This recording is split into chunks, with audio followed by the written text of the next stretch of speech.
देखिए, इस वक्त पूरे हिंदुस्तान में गुस्सा है, एक आक्रोश है। पहलगाम की जो घटना हुई, जिस तरीके से पाकिस्तानी दहशतगर्दों ने इसे अंजाम दिया, ये देखिए आप यहाँ का गुस्सा।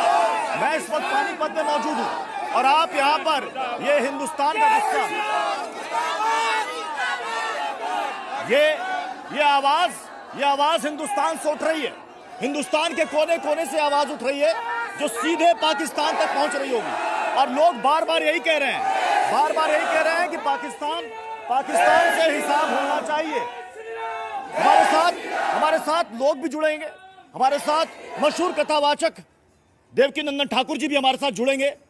हम यहां पर बातचीत शुरू करेंगे और पाकिस्तान से भी मेहमान होंगे। लेकिन उससे पहले एक बड़ी खबर जो पाकिस्तान से आ रही है, पाकिस्तान के खौफ से जुड़ी खबर यह है कि वहां पर पाकिस्तान इस घटना के बाद से डरा हुआ है, सहमा हुआ है। पाकिस्तान ने तीनों सेनाओं की तुरंत आपात एक बैठक बुलाई है। जो बड़ी खबर आ रही है, शहबाज शरीफ की अध्यक्षता में यह बैठक होने वाली है, जिस बैठक में पाकिस्तान की सेना के तीनों प्रमुख इसमें शामिल होने वाले हैं। इसमें ISI के प्रमुख भी इसमें शामिल होंगे। 3:30 बजे मीडिया में ब्रीफिंग होगी पाकिस्तान की तरफ से। अब सोचिए कि पाकिस्तान के अंदर पहले ही खौफ पसरा हुआ है। वहां के रक्षा मंत्री पहले ही कह रहे हैं कि साहब हमने कुछ भी नहीं किया। अरे साहब, जब आपने कुछ नहीं किया तो इतना डर क्यों? सवाल तो यह है। मैं सीधे देवकीनंदन जी आपसे पूछता हूं, अंदर तो बहुत गुस्सा है, उबाल है, कथा करने का मन कर रहा है आपका? देखिए, बिल्कुल भी कथा करने का मन नहीं कर रहा है। कल जब मैंने परसों संदेश सुना और कल मैंने जब कथा की तो मेरे जितने भी कथा पंडाल में लोग थे, हजारों, उनको पता चला कि मेरे फेस से मेरी फीलिंग्स है। और अभी भी मेरा मन नहीं है। अभी भी इतने लोग दीक्षा लेने आए, लेकिन जब मुझे बात रखने का मौका मिला तो पहले मैं आपके जी न्यूज़ पे आ गया। इसके पीछे रीज़न यही है कि कंट्री फर्स्ट। हमारे अगर ये देश सुरक्षित रहा, हमारे 27 लोग चले गए, 27 लोगों की जान चली गई। अब हमें तब तक शांति नहीं मिल सकती जब तक 27 का डबल 52 हमें वापस न मिल जाए। सर के बदले सर चाहिए और खून के बदले खून चाहिए। जिसको जो भाषा समझनी है उसे वो भाषा समझाएंगे। और अब इसके लिए ज़्यादा प्रतीक्षा करने का समय नहीं है। अब हम ज़्यादा इंतजार नहीं करेंगे, हमें करना ही नहीं है इंतजार। अब तो इनको बदला लेके इनको बताना पड़ेगा। अभी आप देखो, हम जहाँ बैठे ना करनाल में, जो यहाँ का भी एक व्यक्ति करनाल का, हाँ, जिसके जान चली गई, धर्म पूछ के उसको गोली मारी गई, उसकी बहन ने उसका अंतिम संस्कार किया है। उसकी बहन ने अंतिम संस्कार किया, उसके घर में कोई दूसरा नहीं है, तो उन्होंने तो उस घर का दीपक बुझा दिया ना। और जिसने हमारे घर के दीपक बुझाए हैं, जब तक उनके घर के दीपक नहीं बुझ जाएंगे, हाँ, तब तक हिंदुस्तान और हिंदू कोई भी शांति से नहीं बैठेगा। यही बात देखिए यहाँ की आवाम भी कह रही है। यही बात यहाँ की आवाम भी कह रही है। क्या चाहते हैं आप? क्या चाहते हैं पाकिस्तान के खिलाफ? पाकिस्तान के खिलाफ क्या चाहते हैं?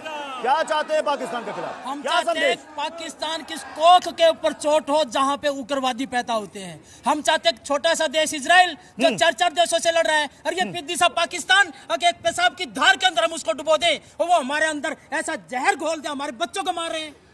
हमें तो पूरा इंसाफ चाहिए, जो जैसे महाराज जी ने कहा है 27 के बदले में डबल चाहिए, तो ये हम इसको इंसाफ मानेंगे जी। ठीक है। मौलाना एजाजुल हक जी, आवाज जा रही है आप तक? जी, आवाज आ रही है, आपकी आवाज आ रही है मुझे। मैं आपको जरा यहाँ पर हिंदुस्तान की आवाम की आवाज सुनाऊं आपको, ये क्या कह रहे हैं? क्या कह रहे हैं? जी जरूर।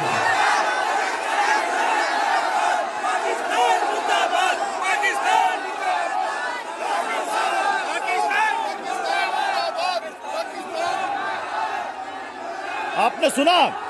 ये गुस्सा है, अपनों को खोने का गम है, आंख में आंसू है, लेकिन अंगार भी है।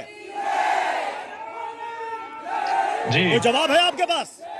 मौलाना साहब, कोई जवाब है आपके पास? बात जी, सबसे पहली बात तो ये है कि मैं इस अटैक को कंडेम करूंगा बहैसियत मुसलमान। कहीं भी पूरी दुनिया के अंदर किसी भी जगह इंसानियत का कत्लेआम हो, कहीं भी किसी शख्स को बेगुनाह मारा जाए, उसकी पुरजोर अल्फाज में मजम्मत करते हैं। मैं एक ऑर्गेनाइजेशन का हिस्सा रहा हूं, मुस्लिम स्टूडेंट ऑर्गेनाइजेशन का, 12-13 साल उसका जिम्मेदार हूं। और पूरी दुनिया में जहां बिला तखसीस कहीं किसी के ऊपर जुल्म हुआ तो हमने उसके खिलाफ सदाए एहतजाज बुलंद की, हमने उसको कंडेम किया।